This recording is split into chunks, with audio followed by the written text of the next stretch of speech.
Good evening. My name is Alina Shautsova. I am an immigration attorney from Brooklyn, New York, and today is Wednesday, 9 p.m., and we continue our legally speaking seminars. Today's one I would like to dedicate to so-called difficult situations. Let me explain what I mean by that.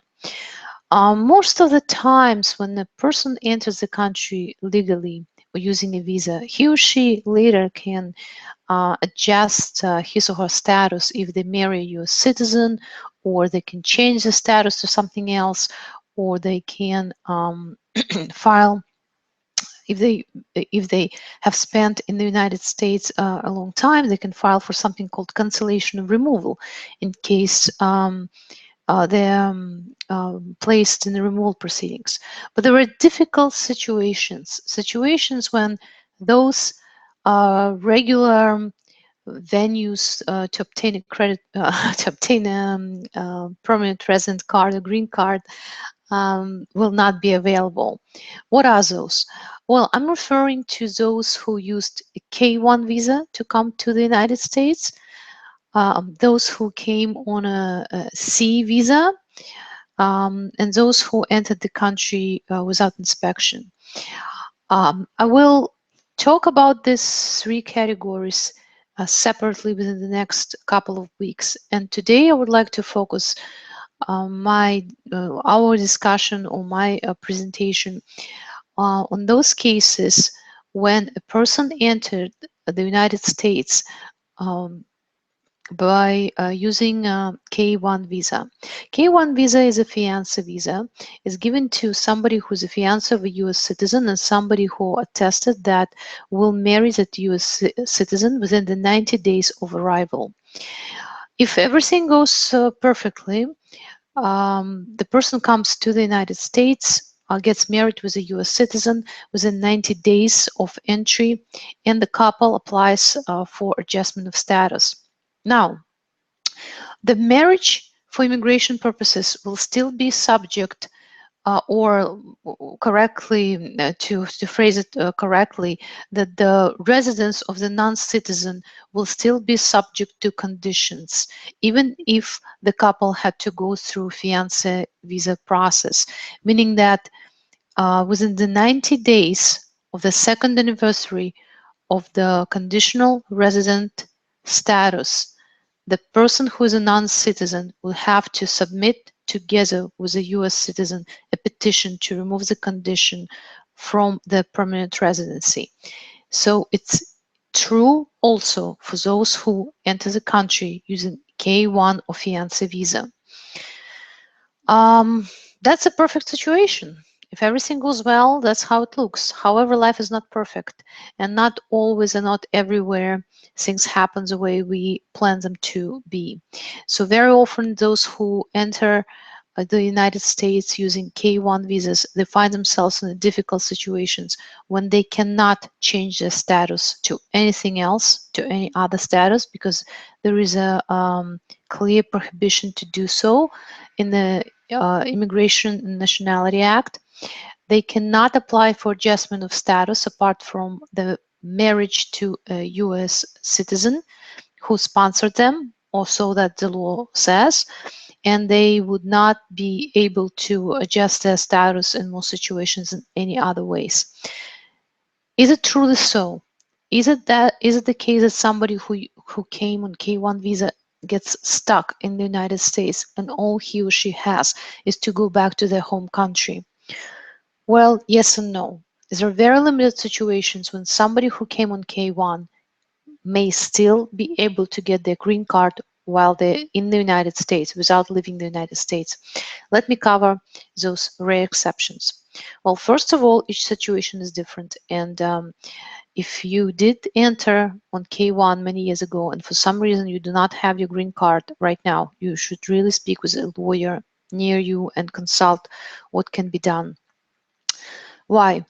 First of all, let's look at the situation when somebody came on K-1 and did get married with a inviting U.S. citizen within 90 days.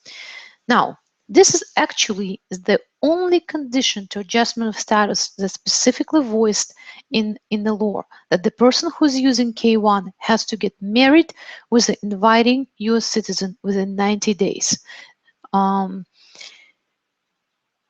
Afterwards, the couple get divorced. Can a US citizen still adjust? What do you think? I'm sorry, not the US citizen, non-US citizen still adjust or receive their green card? Well, most of you will probably say no, but the reality is the answer is yes. Now, the timing of divorce matters. Why? It is because, as I mentioned earlier, the marriage between the K1 visa holder and a US citizen is subject to conditional residency requirements. If the non-citizen divorced from the US citizen and the marriage at the time of the divorce is 2 years old, the case law says that such a K1 visa holder will be able to adjust in case the inviting US citizen executes an affidavit of support. Okay, this is a very important point. In fact, there was a decision by the Board of Immigration Appeals called Matter of CSA that held that somebody who did get married with an inviting party within 90 days, but then got divorced, can still adjust if the original US citizen spouse executes an affidavit of support. Well, as one can imagine, it will be difficult because couple usually divorces for a reason. They usually hate each other. That's why they get divorced. And it's going to be very difficult to obtain that affidavit of support from the US citizen who initially invited the fiance on a K1 visa. However, never say never. Sometimes it is possible. Maybe the couple were civil when they divorced, and so the K1 will be able to get their green card. Now, what happens if it's not possible to receive an affidavit of support from the inviting party? In the recent comments from USCIS to American Immigration Lawyers Association, the USCIS says that if the applicant for adjustment of status qualifies for an exception to the affidavit of support requirements, such an applicant will still be able to adjust. It's very, very important. It means that if the applicant is also a beneficiary of a VAWA petition or the self-petition, or if the applicant earned enough credits, working credits, employment credits that are earned by paying taxes and making contributions to the Social Security Fund, such an applicant will not have to or will not be required to produce an affidavit of support from the sponsoring spouse. So here we go. We already have some way out of the difficult situation. Further, what happens if the couple did get married, but the US citizen never filed for any other immigration benefits for the K1 visa holder, and K1 visa holder actually filed for himself or herself using VAWA protection and was found to be eligible for VAWA self-petition. The law actually says that even in this case, and many USCIS guidelines say that in this case, the applicant will not be able to adjust based on a 360 petition that was filed. However, in the comments to the law, when it was introduced to the Congress, it was said that such an applicant who is a beneficiary of a VAWA self-petition who came to the United States on a K1 visa and a K1 sponsoring spouse is also the abuser, such an applicant should be able to get a green card without leaving the United States. It is very important. So it's another important way out of this difficult situation. Then, of course, we always have asylum. Asylum basically erases all other prior statuses and their restrictions. If somebody came on K1 visa and later qualified for asylum, that person should be able to adjust their status without, regardless of what the law says about the K1 K1 restrictions. I would like to mention here one more important solution. Sometimes there are other bars to adjustment of status, and those bars, they can vary depending on the situation and on a visa that the person came in, and specifically on K1 restrictions that come with a K1 visa. In certain situations, a person will be able to apply in front of the immigration judge. So the person has to either be in removal proceedings or put herself or himself into removal proceedings. The person will be able to apply for vow cancellation of removal. It's basically adjustment of status, or yeah, a kind of adjustment of status, but in front of the immigration judge. And in that situation, the person should be able to get their green card even if they came on a K1 visa and later received VAWA status, became beneficiary of the VAWA self-petition.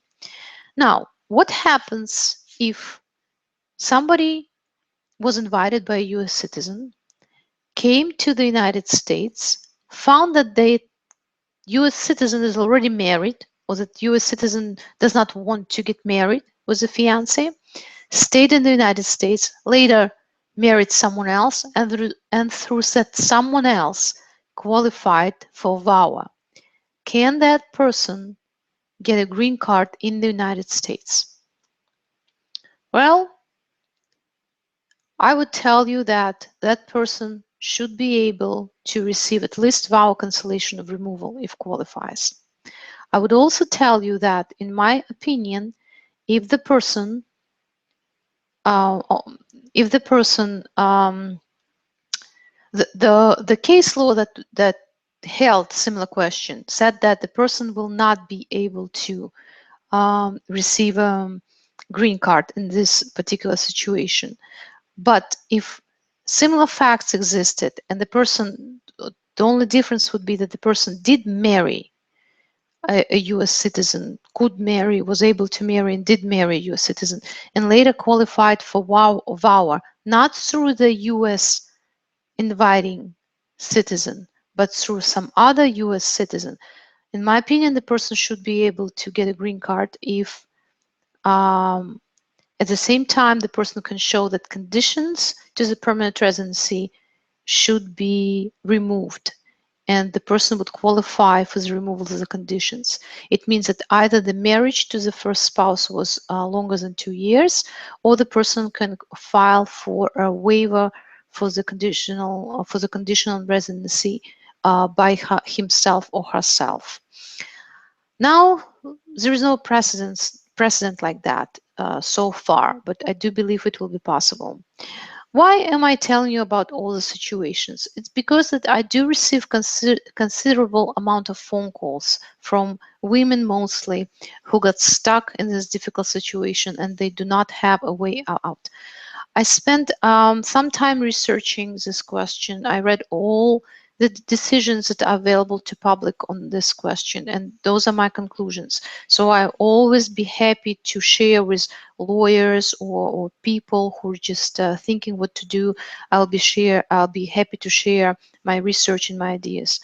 So you can always find me at www.shaltsova.com by submitting an inquiry through the contact us form, or you can also just give me a call at 917-885-2261. Thank you for being with me today, and hopefully we'll see each other next Wednesday.